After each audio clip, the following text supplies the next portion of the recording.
Profit sharing ratio इनकी equal है। Jetha was given loan by firm ने जेठा को लोन दिया है 1 जुलाई को 6 लाख रुपए का। अब हमसे कह रहे हैं कि 2 सिचुएशंस हैं, इनकी जर्नल एंट्री करके दिखाइए। तो सिचुएशन नंबर 1 की अगर मैं बात करूँ तो यहाँ लिखा है rate of interest is not agreed, यानी रेट ऑफ इंटरेस्ट अग्रीड नहीं है।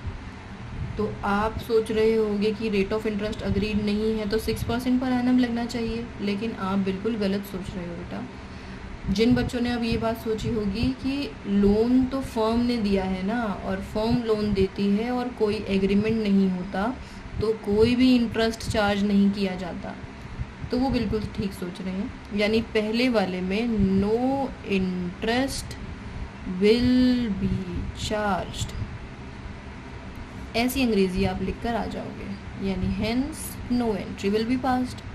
अब अगर बी सिचुएशन की बात करें कि उन्होंने डिसाइड किया हुआ है 10% पर एनम के हिसाब से, तो पहले हम वर्किंग करते हैं फिर जर्नल बनाएंगे। देखना ज़रा वर्किंग क्या होगी।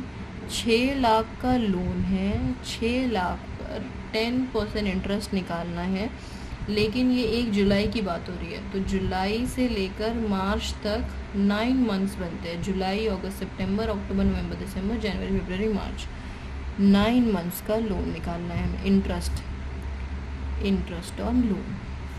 तो जब आप इसे सॉल्व करोगे तो आपका आंसर ये 3 है, ये 4 है, और ये करने के बाद आना चाहिए 45,000 इज़ द राइट आंसर। ठीक है जी, तो 45,000 आया। अब अगर हम आगे बढ़ते हैं तो ये तो रहा ब्याज। अब इसकी जर्नल अगर मैं बनाऊं तो सबसे पहले ड्यू की एंट्री, फिर पीएनएल में ट्रांसफ़र करने की, जैसा आपने क्वेश्चन नंबर 12 में देखा होगा। देखो बेटा,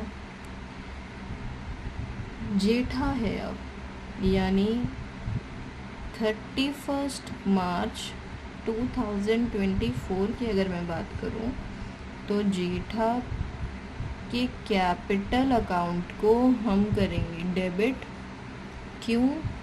क्योंकि इंटरेस्ट जेठा से लिया जाएगा,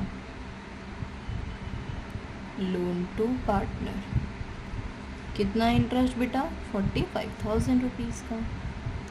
और ये इंटरेस्ट हमारी इनकम है तो हम इसे पीएनएल में दिखाएंगे, और पीएनएल में इनकम क्या होती है? क्रेडिट। बिल्कुल ठीक याद है आप लोगों को। तो interest on loan to partner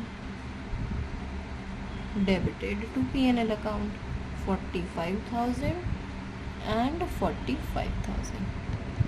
तो ये था हमारा क्वेश्चन नंबर 13।